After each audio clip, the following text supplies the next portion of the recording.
Good morning, Tyler. Hope you're doing well this morning. It's Monday, May 11th. Time is flying by.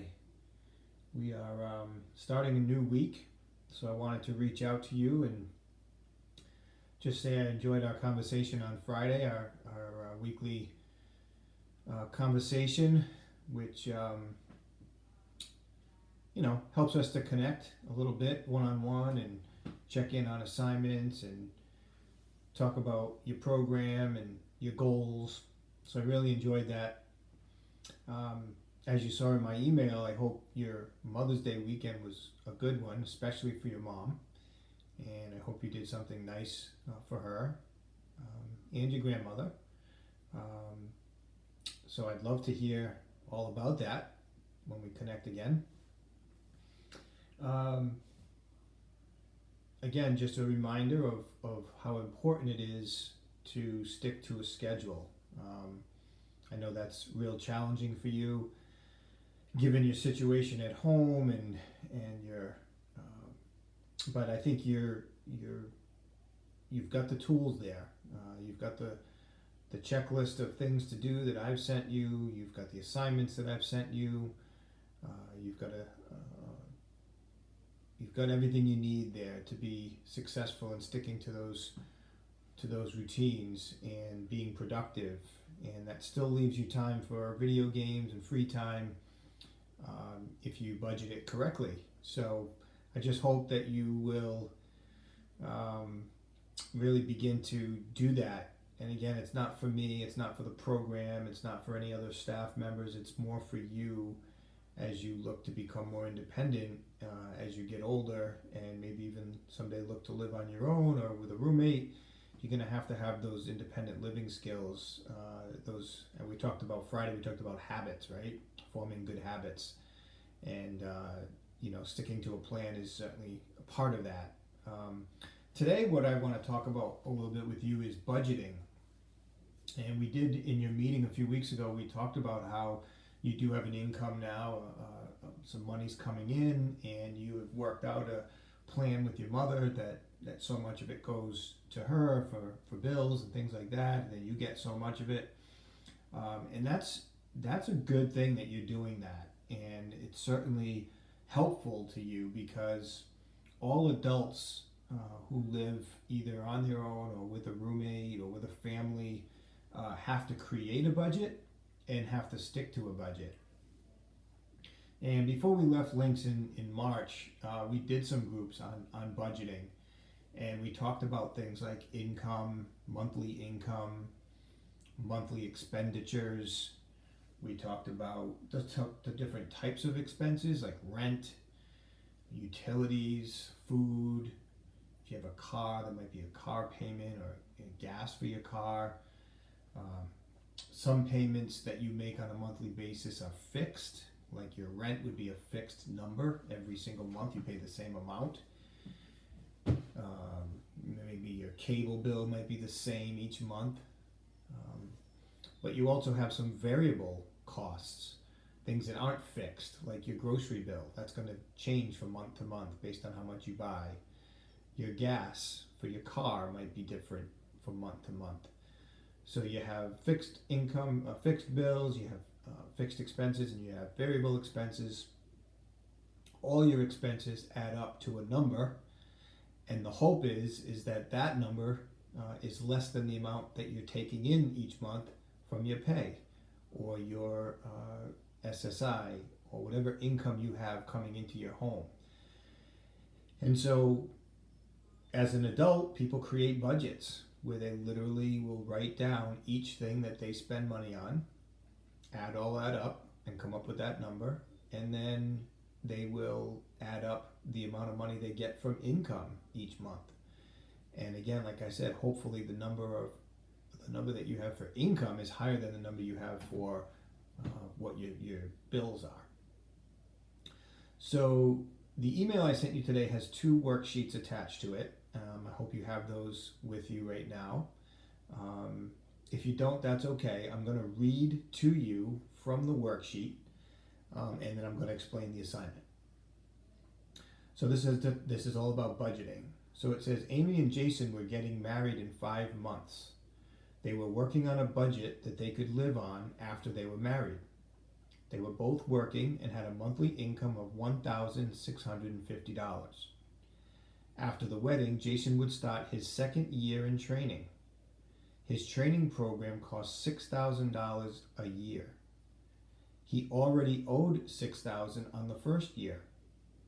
The local community college had the same training program for only $700 a year, but Jason didn't think it was a good one. Amy was working full-time in a bank. She had $600 in her savings account. Amy still owed $350 on a credit card. She was also paying her parents $200 for her wedding dress. She drove an older model Toyota. It had great gas mileage and the insurance was only $80 per month. Jason had a beautiful truck with payments of $350 a month and $110 per month in insurance. It would cost him $80 a month on gas to get back and forth to work. They would like to get an apartment near the Auto Technology Training Center where Jason was training. The apartments are within walking distance of the bank. Amy would not need to drive every day. They really wanted a 2-bedroom rental for $650. The 1-bedroom apartments were $500 a month, but they were very small. Their budget included the following items: rent for 2 bedrooms, $650. Utilities, $130. Jason's truck, $350. Insurance on the 2 cars, $190. Amy's credit card, $75. Jason's school loan, $90. Amy's wedding dress, $50. Groceries and eating out, $300. Gas and oil for the 2 cars, $140. The total came to $1,975. So at this point, there are 2 questions at the bottom of your worksheet that I'd like you to answer. Okay? The first question says, what is the difference in their monthly income and the amount in their budget? And then number 2 says, name 3 ways they could reduce their monthly budget. So you're going to try to answer those 2 questions. Okay?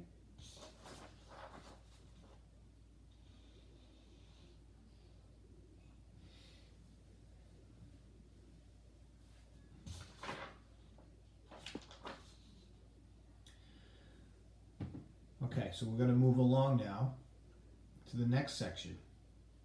This is page 2 on your worksheet. It says Amy and Jason knew their monthly income was $1,650 and that was going to stay the same. They would not get raises for at least 6 months. Amy and Jason talked about his training program that cost $6,000 a year. The community college training program was only $700 per year. But Jason was set on going to the private training program. They decided to keep that in their budget. Jason asked Amy if she could pay off her credit card and her wedding dress with her $600 savings account. Then they could start saving again and building up the account. This cut their monthly expenses by $125. They talked about Jason's truck at $350 a month and $110 per month in insurance. It would cost him about $80 a month for gas to get back and forth to work. If he sold the truck, they could save $540 a month and he could drive Amy's car for a while. Jason loved his truck and wanted to think about it. They knew they could save $150 if they took a 1-bedroom apartment. When looking at their food expenses, they thought of a way to save $75 a month. They would only go out once a week for pizza or burgers. They also would like to save at least $100 per month. They knew they needed to save at least $50 a month for emergencies. Their second budget included the following items. So at this point, there's a graph, a chart with all of their expenses and a list of their first budget expenses. Based on this new section, they've created a second budget. And so when you look at the first budget and the second budget, you can compare where they made changes. So their rent stayed the same, the utilities stayed the same, Jason's truck stayed the same, the insurance stayed the same. Amy's credit card went down from $75 to $0, so she paid that off. So that's not an expense anymore. Jason's school loan stayed the same. Amy's parent loan was paid off, so they don't owe that anymore. That's $50 of savings. They cut $75 from their grocery bill. Their gas and oil for the 2 cars stayed the same, but now they've added $100 to their budget for savings, and their emergency fund is still at 0. So their total overall savings in their second budget now is $100. It went from $19.75 down to $18.75. But remember, their budget, their income is $16.50. So what your job is going to be now to do is create a third budget. So you'll see a third budget column there with empty spaces. You're going to go in now and you're going to think about their budget, knowing all of their information, and try to figure out where they could cut costs so that they can make their $1,650 budget. And then there are 2 questions at the bottom. The first one says, what is the difference in their monthly income and the amount in their second budget? So you're going to look at the total number in their second budget and compare it to their income. And then, like I said, they're going to ask you to make a third budget that will fit their monthly income by helping Jason and Amy make different decisions about how they will spend their money. So as you can see, even from the first budget to the second budget, they have to make decisions about what's important and what's not important in their lives. They have to make sacrifices. They can't just have everything they want. Jason has a really nice truck, but it costs $350 each month. They have a 2-bedroom apartment for $650. They could actually get a 1-bedroom apartment for a cheaper price. So are they going to make that sacrifice or not?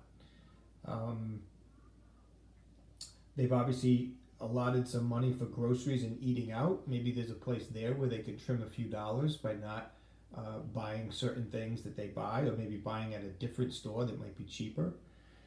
So you're going to take a look at that second budget and see if there's places that you can figure out where they can trim their budget based on the story that we read.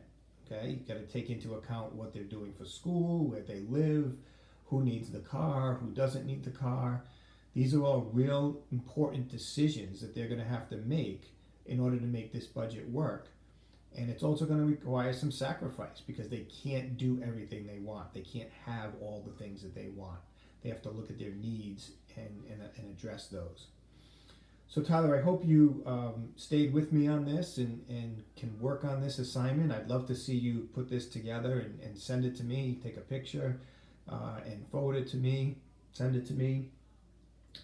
Just looking at your goals, this assignment here works on your second goal about self-determination, setting goals and making decisions. This is all about decision making. What's important, what's not important in your monthly budget. And then putting a plan in place is all about self-determination and self-advocacy. And then your last goal, which is independent living skills with a focus on consumer skills.